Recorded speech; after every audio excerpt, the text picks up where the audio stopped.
Hello guys, so welcome back to part 2 of my pregnancy stories. So as I said in the part 1, I'm gonna be telling you guys about my symptoms of my first trimester as well as even my second. So as I said, no, I had a lot of nausea. So in the very first place, I didn't even throw out. I just had this very bad nausea. Okay, I have to open the door because my husband is here. Okay, welcome. Oo.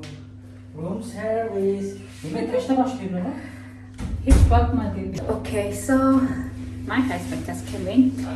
He's coming from the sea because I thought I should come early to do my makeup and also tell you guys my stories.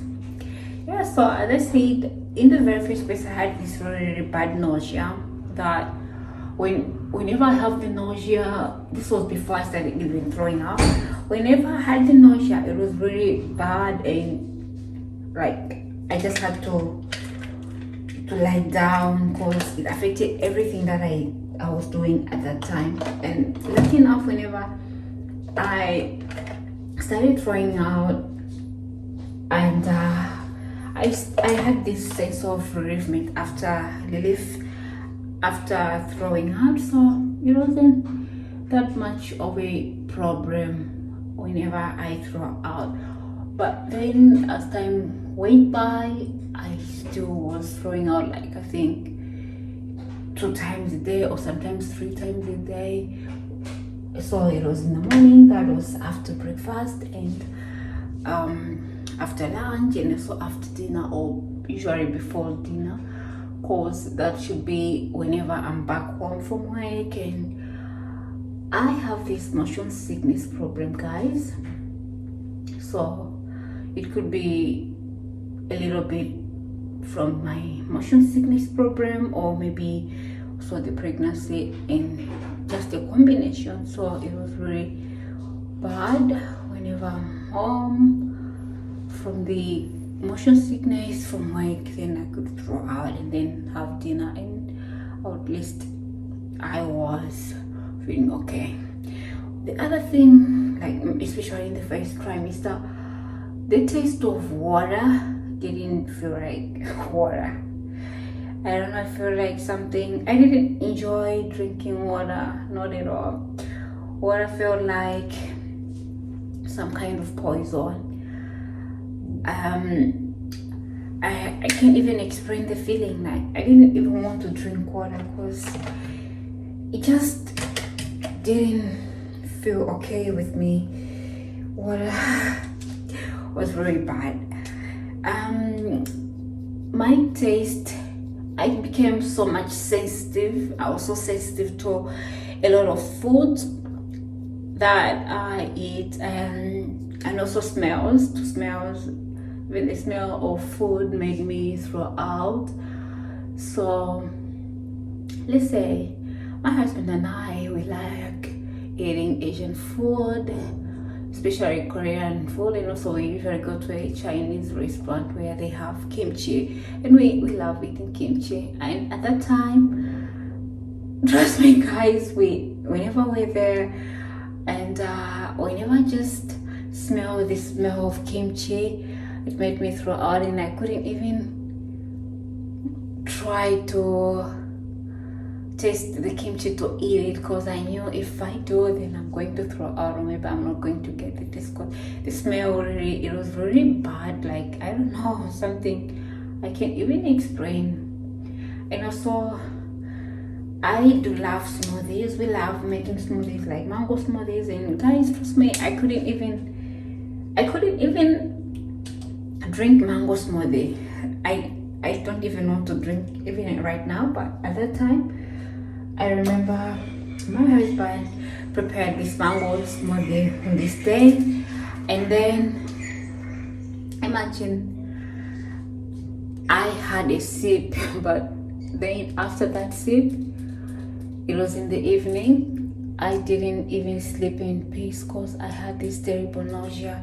And from that day, I said, never again. I'm not drinking any of these smoothies. So the only smoothie or the only homemade fruit juice that I could drink usually was the green fruit juice that's made from parsley, from green apples, lemon, something sour. I would say I would usually go for anything that was sour. I couldn't go for any this. If something was the slightest sweet thing made me feel so much uncomfortable that I would want to throw out. It really made me feel very, very bad. My mood swings were also terrible, and I didn't even know what was happening to me. I was like, one second I'm okay, everything we're laughing. 1 second, out of nowhere or out of a very, very silly thing, I would start crying, or maybe I would be angry, and my husband couldn't even know.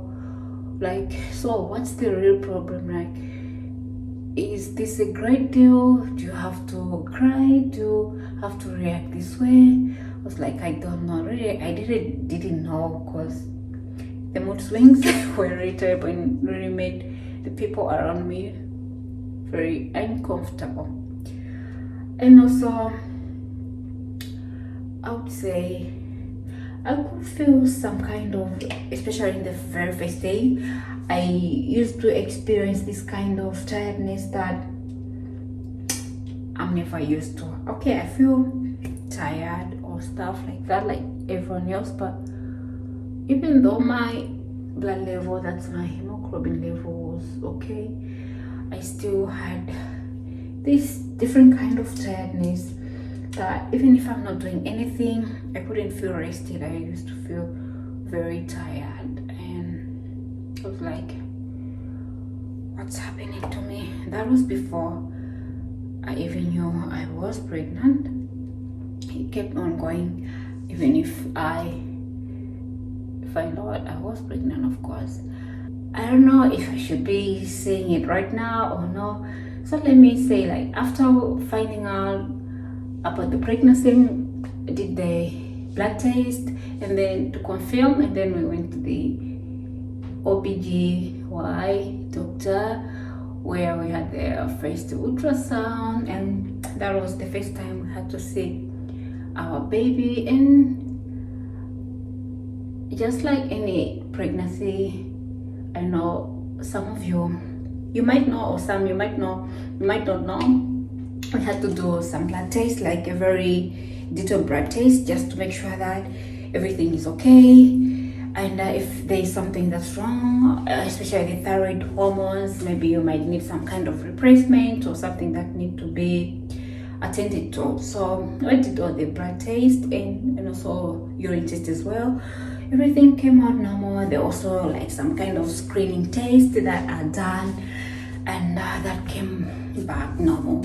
That was in their first trimester. That they are things, the tests that have to be done.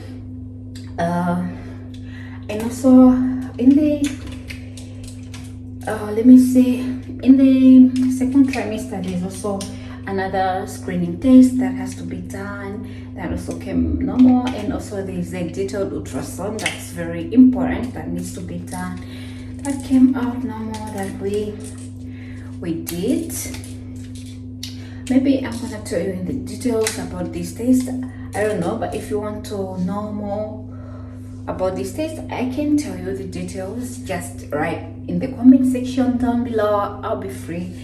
I'll be more than open to explain what they did to me and what they're looking for in this test. Evet, ilk ultrason gidiyoruz. Değil mi? Bakalım, evet. Hadi bakalım.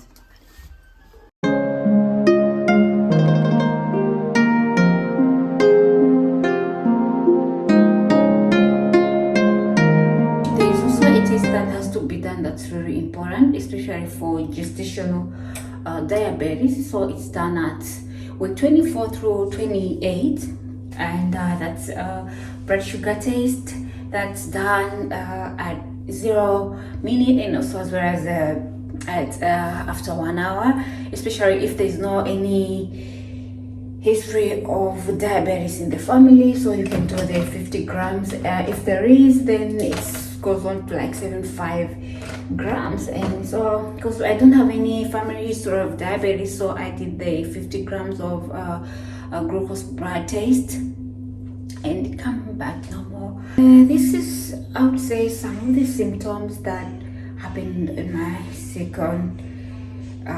first and second trimester, if I'm to explain it. Other than that, if I remember some, maybe I'm gonna do another video, but these were really the symptoms that really affected my daily routine. But for now, I don't have any of those, and things are okay.